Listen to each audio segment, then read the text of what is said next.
All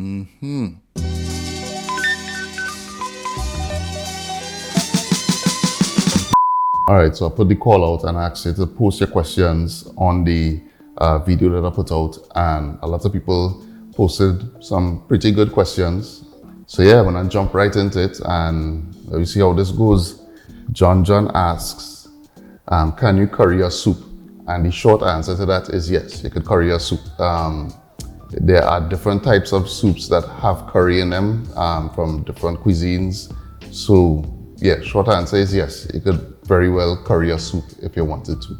So Belinda Seymour asks, what is a good substitute for green seasoning? I'm not too sure what a good substitute for green seasoning is because, I guess it depends on what you're seasoning.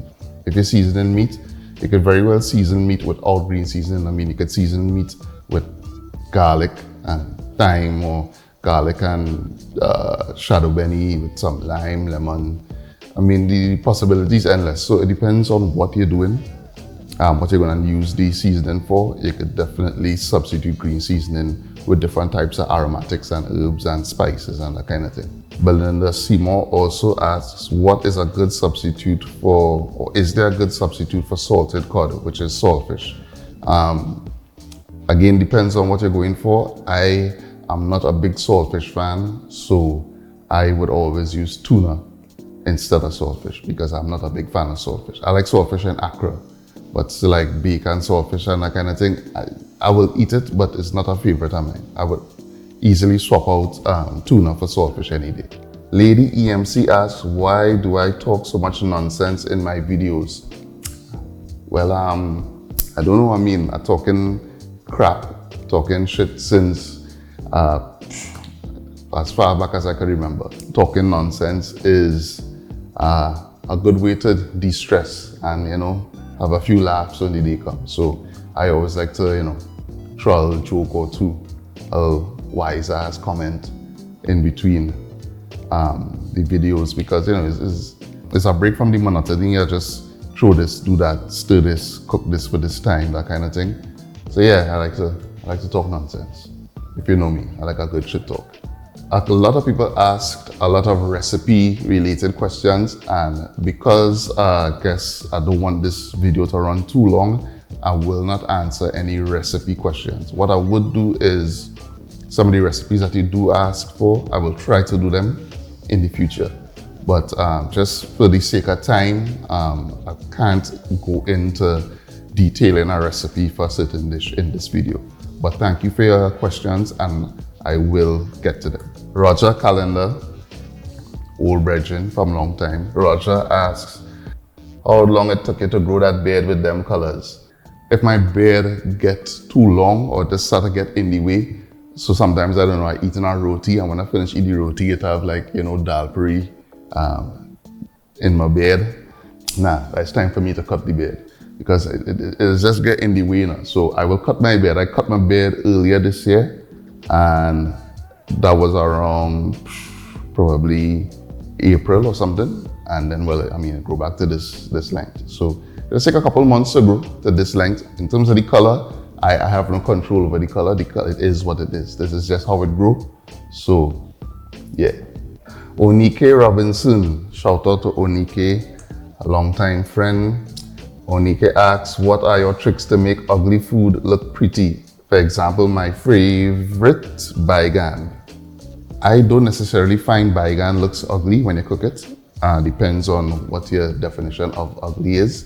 I like baigan, so I kind of bias. But in terms of just making food look a little more appetizing, I guess sometimes it's just how you plate it, how you present it.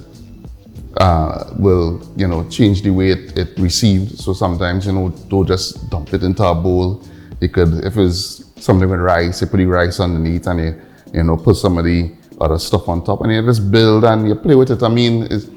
Is the reason why they call it the culinary arts is because plating and everything. And they always say you eat with your eyes first. So it must have that visual appeal. So, experiment if you're plating something and you want to, make it look presentable. Just play around with the elements on the plate and see what works best, what you find looking good. And yeah, it's all about experimentation. So yeah, try and if you do make baigan and you think you make it look pretty, post a pic. I would like to see it. Monique also asks, did I go to culinary school? And the answer is no, I never went to culinary school. I am just very interested in cooking. I've always been cooking since I was small, and anything I'm interested in, I will study. I will, read. We're in the video age now, so I'd watch videos and that kind of thing. So yeah, I would always just kind of dive into wherever it is I'm interested in and learn as much about it as possible. So I didn't go to culinary school, but I could handle myself pretty well in the kitchen. Candice Correa Charles asks, why do people eat karaili? I do not know. But I mean, different strokes for different folks.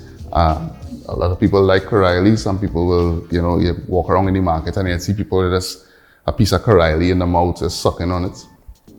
I don't know why. I cannot stomach the taste of it.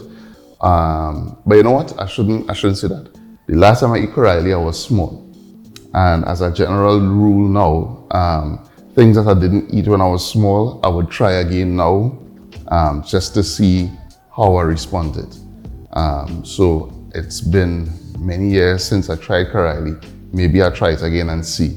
I don't mind bitter flavors. It just how much bitter and how you balance it with other flavors and that kind of thing. So yeah, I mean, to each his own. Some people like karaili and nothing wrong with that. That's cool. Crystal Malik asks, crab and dumpling. Sure, I can't eat crab, but pigeon peas and dumpling, of course. Yep, I ain't that. What are substitutes for oil, butter, and milk? Substitutes for oil, substitutes for oil, it depends on what you're doing. If you're stewing, most times you don't even need oil to do a stew. You could just caramelize the sugar in the pot and that'll be fine. Butter, people will use margarine instead of butter, so you could do that. And milk, well, it have tons of milk replacements. You have almond milk, you have coconut milk, of course. You could use coconut milk instead of dairy. Helen Denise Joseph, hello, asks, or rather says, she would love to be a taste tester. That we could organize. We could organize that. Brian Khan asks, what is the truth behind onions that make things spoil quick, legend? I am not too sure of the answer for this. I know there is a school of thought that says that once you cut an onion, you should use the whole thing. You shouldn't leave like onions exposed because of some chemical that it releases. To quote me on this, I could be wrong, could be totally off, but I'm just answering off the top of my head from what I remember hearing or seeing somewhere. So that might be consideration, but I don't think onions make food go bad, especially if you cook it. Like if you cook onions, I don't think cooking onions and putting it in food, let me say you're making, I don't know, soup, or if you're making like caramelized onions, I don't think like adding caramelized onions to a dish or adding sauteed onions to a dish will make it spoil any faster than if you didn't add it. I don't think that is true. So, Jovan Mayer asks if I ever thought about narrating cookbooks for children. And the answer to that is no, because I hate the sound of my voice. So doing any sort of narration is not something I would consider. I do even like narrating the videos, but I mean, I get that people like my voice. I myself, I don't like the sound of my own voice. So the less narration I would have to do, the better. But I mean, if it have money in it, if somebody wanna pay me big money to do it, of course, I don't mind doing that. Rihanna Siglam Higgins, I hope I pronounced that second name properly, asks where can she get her own t-shirt, and stay tuned, that will be coming up in 2020. We'll have merch for sale, so don't worry, merch coming. I just hope that when it comes, I'll actually buy it. So, right. So Sonia T asks if I have ever used anything other than brown sugar to stew, such as white sugar, honey, coconut sugar, etc. And the answer to that is yes, I have used white sugar for stewing. Before, I have even done stew without using any sugar at all. Once you like brown your meat, you could brown your meat, you could caramelize onions and that kind of thing to develop stew flavors. It's not the exact same thing as browning sugar, but you know, you get a similar flavor profile. Leslie Shallery asks, is that my real name or did Ola name you? I don't know who Ola is, but Zina and Umar Asing named me Baidawi. That is my real name. Anthony Louis Belafonte asked a long question about a turtle and a fisherman. It sounded like a kind of riddle something. I don't have an answer. Well, I have, you know, varying answers, but again, too long to get into in this video. But let me know what the correct answer is. I'd love to hear it. Mario Valentino Singh asks, why do I abuse dumplings so? I don't abuse dumpling. I like dumpling. I just don't like it in soup. And we'll be getting to that because, you know, obviously a lot of people ask that question. So we get into that on Instagram, and please follow us on Instagram at eatahfood, and you can follow me on Instagram at Baidawi as well. Chris De La Rosa from Caribbean Pot, shout out to Chris, asks, dumpling in soup, shark and bake. All right, guess he's asking if I put dumplings in soup, and the answer to that is no, I do not put dumplings in soup. And shark and bake, I mean, I answered that already in a video, and if you watch here, you will see the answer to that question. Shark and bake. That is 2 pieces of shark with some bake in between it. Bake and shark. That is a bake, you cut it open, and you put some shark inside it. Flame on. Check thing. Rachel and Christian. Shout out to Rachel and Christian. Check thing asks, what was your best recipe this year? Ooh, my best recipe this year. All right, so the best recipe that you have seen, the best recipe that I've posted on this year, I think was the lamb meatballs.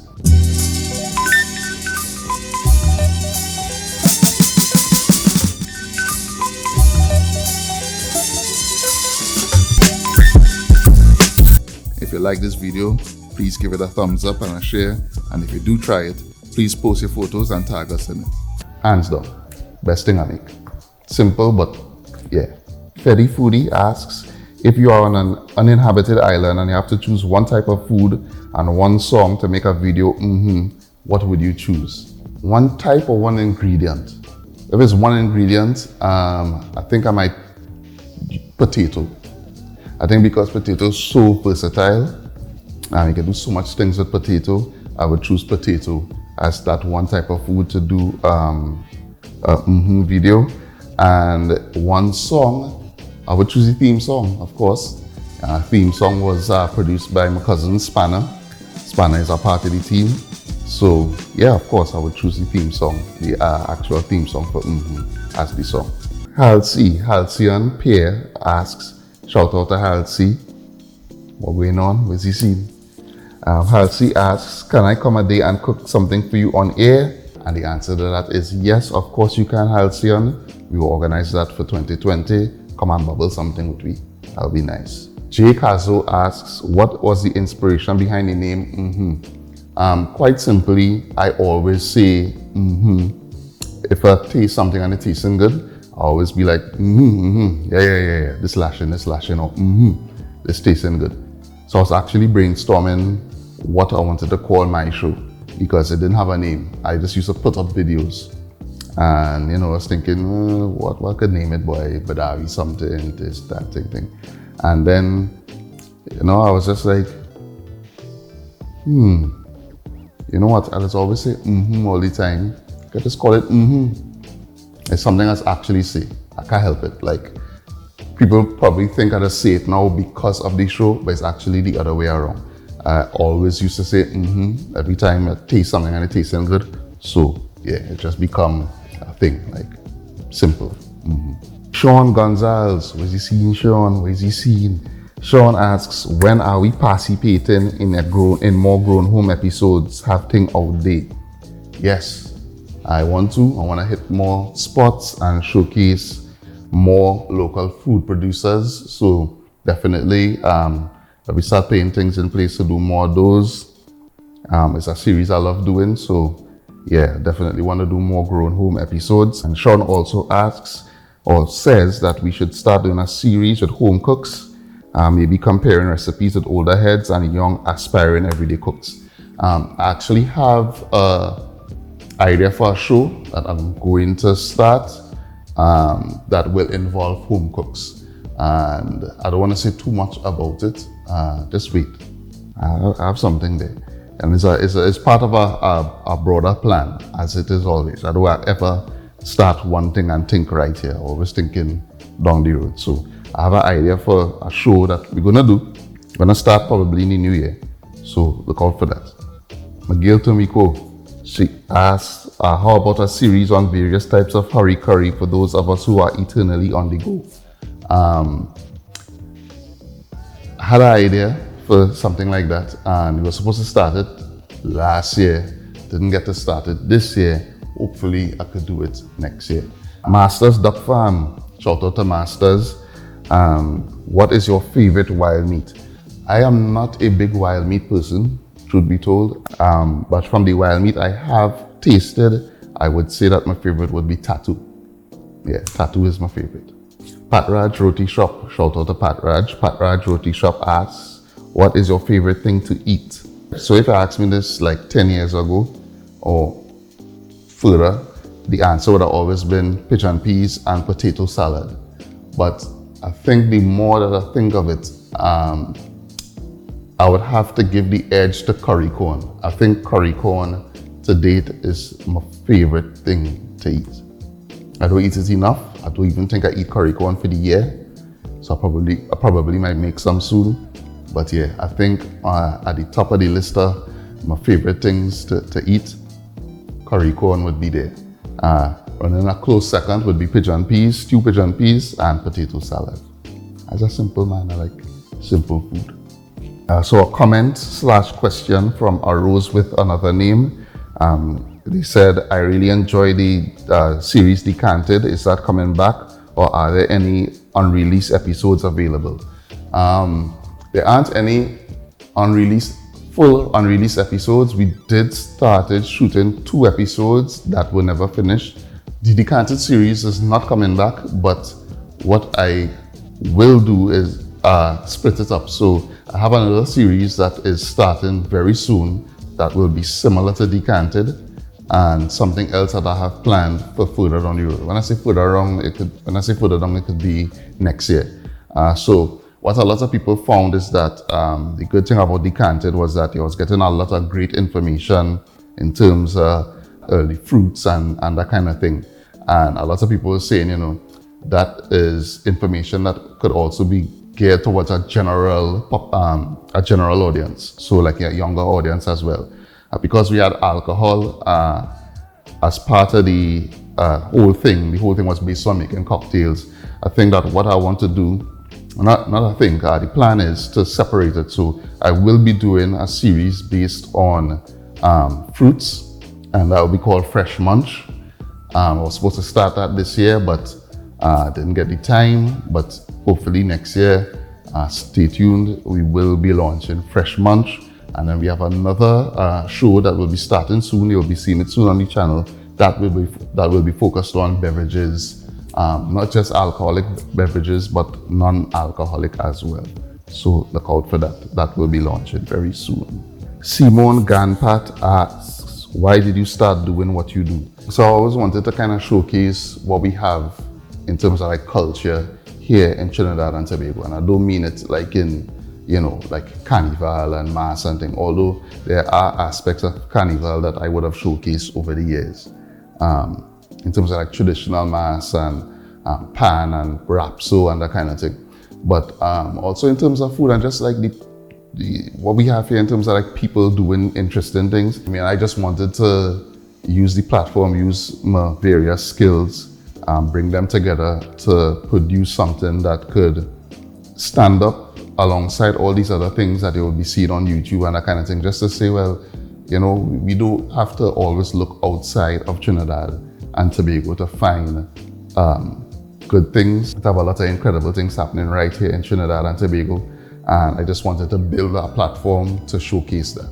Razor Shop, my boy Stones, Lyndon Livingston, asks, when we're doing a DJs That Bake / Cook live stream cook session, make it so. Yes, let us do that. That song and like vibes, I in that. Just tell me when, where and when. Let me make it happen. DJs That Bake and Cook live stream. Yes, I in that. For those who don't know, I started off DJing when I was very young. From the age of about, I would say around 10, I started making like tapes and that kind of thing, and by the age 12, 13, I was actually playing out in bazaars and parties and that kind of thing. So I used to DJ a very long time ago and also produce music. So yes, to answer Stones, Razor Shop, yes, DJs That Bake and Cook, that song and like vibes, I in that. Trini Cooks, Morella, what's going on? Morella Villafana, Trini Cooks asks, are you putting dumplings in soup yet? And the answer to that is no. Tamara Braffett, shout out to Tamara. Tamara is our old friend from school. What 10 menu items would you recommend for someone wanting to host a Sunday brunch that could represent the flavors of Trinidad and Tobago? I would go with kalalu, pilau, some kind of stew meat, so stew chicken, stew beef, stew pork, bus up shot with some kind of meat, so bus up shot or dal puri, roti, right? Roti with like a curry duck or curry goat. Definitely doubles, must have doubles. Chini, sweet bread. I think sweet bread is a good addition. Kowil soup or corn soup. On the sweet side of things, I would go with tulum and sugar cake, or benebol and sugar cake, or tulum and benebol, combination of those, and must throw in one drink in there, and of course that drink must be Moby. You don't get more Trini than a nice tall glass of cold Moby. That will be my 10 menu items to showcase the flavors of Trinidad and Tobago.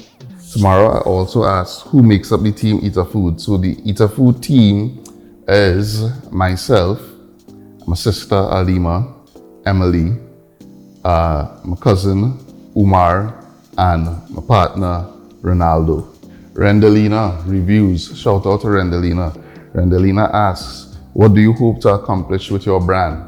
What we want to accomplish is to be able to tell our stories in terms of Trinidad and Tobago, what we have to offer in terms of food culture, and not just Trinidad and Tobago, but we plan to take this to the region, to the Caribbean as well. So we always aim to have substance in everything that we do. We don't want to do anything just for the likes or just for, you know, popularity or that kind of thing.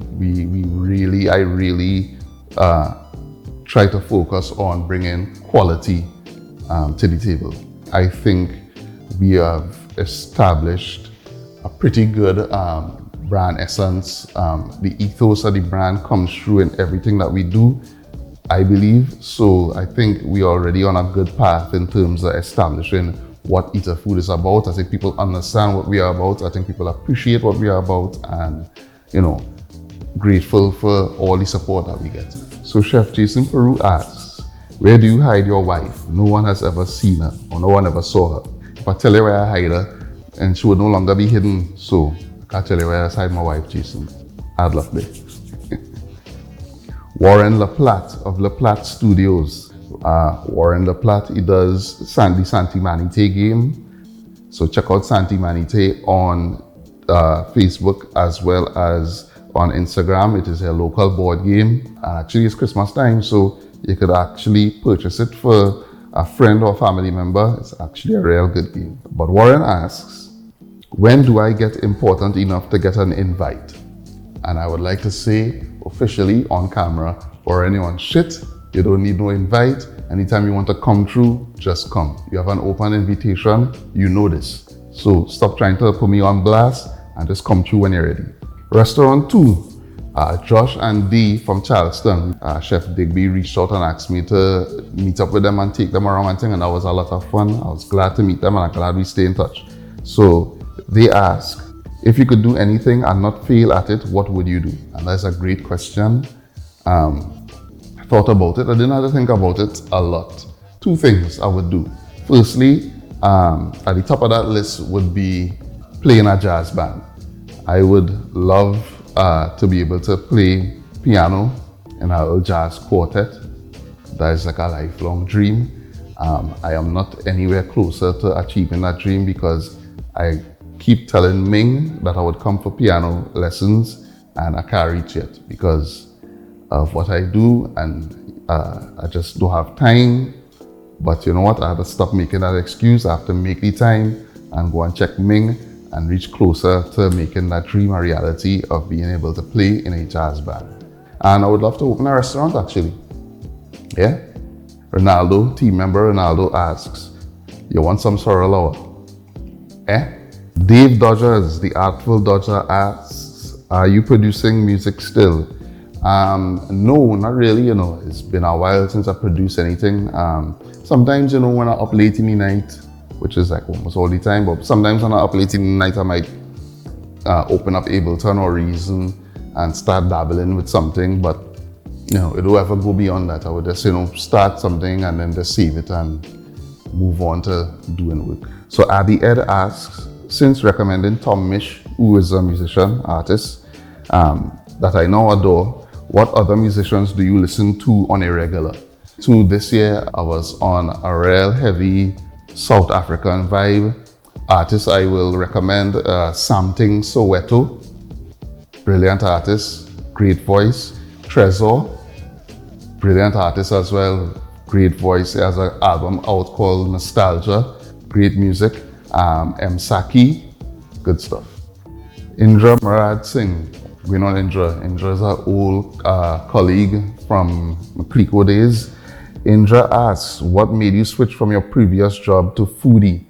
Now, I mean, I really don't like the term foodie. I don't like the label, but I've been involved in food for years. I mean, I was always cooking. I was cooking since I was small, but I actually had a pizza business with 3 of my partners, Makesi, Akil, and Anthony. The 4 of us had a pizza business that we used to run out of my mother's kitchen called Goodfellas. And yeah, we used to sell pizza every Friday and Saturday. Friday evening, Saturday evening, we would sell pizza, and that was back in the 90s.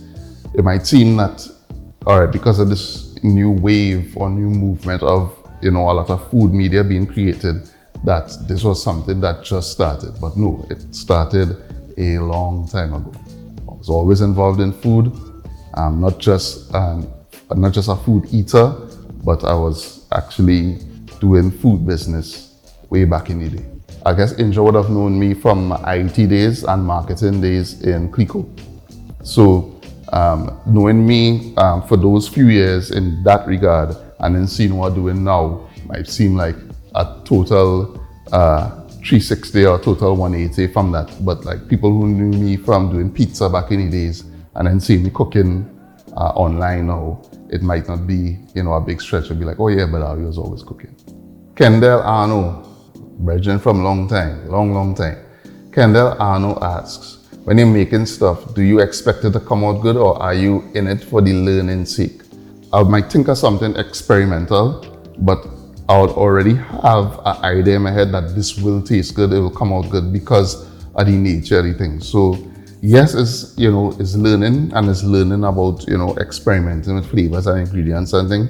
But most times, 99% of the times, I expect it to come out good. Even though I might be trying a thing or experimenting, no, I definitely have the confidence that it will taste good. Ryan Nawalo asks, do you remember how to make a Guinness sponge? Ryan used to work at TGI, and yeah, that was in the days when we used to be experimenting with different drinks and things. Yeah. I remember how to make the Guinness sponge. The Guinness sponge was Guinness, vanilla ice cream, cola, coffee liquor, vodka, and creme de menthe. That is it, right? Tell me if I forget anything, but I think that is it, yeah. Guinness, vodka, Kaula, vanilla ice cream, creme de menthe. Sekou Allen. Sekou asks, how to make dumpling to put in soup? And the answer to that is no. Aaron Lauchitong asks, when you are going to do a chop style show centered around pilau? It's not a bad idea, not a bad idea. To do a chop style show is a lot of production. The production that goes into doing something like chop is a lot. It's a lot of cameras, miking, that kind of thing, lighting. Is a lot to do something like that. Having the right venue, that kind of scene. So doing something like that is a huge undertaking, and I think we're ready for that right now. But we never know, in the future we might be able to take on something like that. So Jerlyn Moore Hodges asks. Now, Jerlyn is Morel Gill. Jerlyn is from Clico Credit Union, and Jerlyn was actually very instrumental in helping us get things off the ground in terms of business and that kind of thing. Shout out to Jerlyn. Jerlyn asks, how can I have a contract to sample all that you cook? Jerlyn, you already have the contract. You have an open invitation. Whenever you're ready, just come. Quincy Cato. Now, Quincy Cato is brethren from way back. That's a brethren from Mova Home, Coconut Drive. Quincy asks, Quincy says it's time to have a video homemade pizza with a twist. I know why Quincy said this. Quincy said this because since back in the day when we stopped the pizza business, partners will always be like, Jared, wow, let's stop that business, but the pizza was good, why they would started back thing and thing. So I know Quincy asking that because, people who know me from back in the day, brethren and them from in the drive, they know the pizza. We used to make good pizza. Pizza was good. The pizza was a hit. People used to come from all over and buy the pizza. We had good pizza. So I know Quincy, I don't know if I want to do a video, maybe I might do a video, but then I could be like, the secrets, you understand? Who knows, I might start back Goodfellas. You never know. Don Ross asks, what's he seen Don? Don asks, I want to be a chef, any advice? My advice would be, you could start with the Culinary School, TTHTI, but I think a good thing to do is see if you could go on, if you have the time, go and train with a chef. Khaled, we have Pierre, Jason Huggins, Finbar, Dominic Beans, and Crave. We have chefs here that have a lot of experience, and you could learn a lot from them if you go on probably intern. I think experience sometimes is the best teacher. So yeah, if you have the time, just jump in and see if you could talk to them and do a little internship. The restaurant experience is ideal training grounds for becoming a chef. It's real trial by fire business. So yeah, that would be my advice. David Hamilton, Face, was he seen? Face asks, when Flame On will be returning? The thing about Flame On is that I think people thought I was making up the subject matter for Flame On, and I wasn't. Everything that I talked about in Flame On was actual opinions that I have on food. I don't want to just make up things. So I have a few ideas for more Flame Ons, but I think when I reach like 10, then I would do like a next season of it. I don't want to start it now and then kind of be fishing for ideas. So if I have 10 topics that I could tackle in Flame On, then I would do a next season of Flame On. So you'll see. Everard Mendoza asks, when we liming for Christmas? Say the word, we could do it. Chris Joran asks, why do people say Bacon Shack?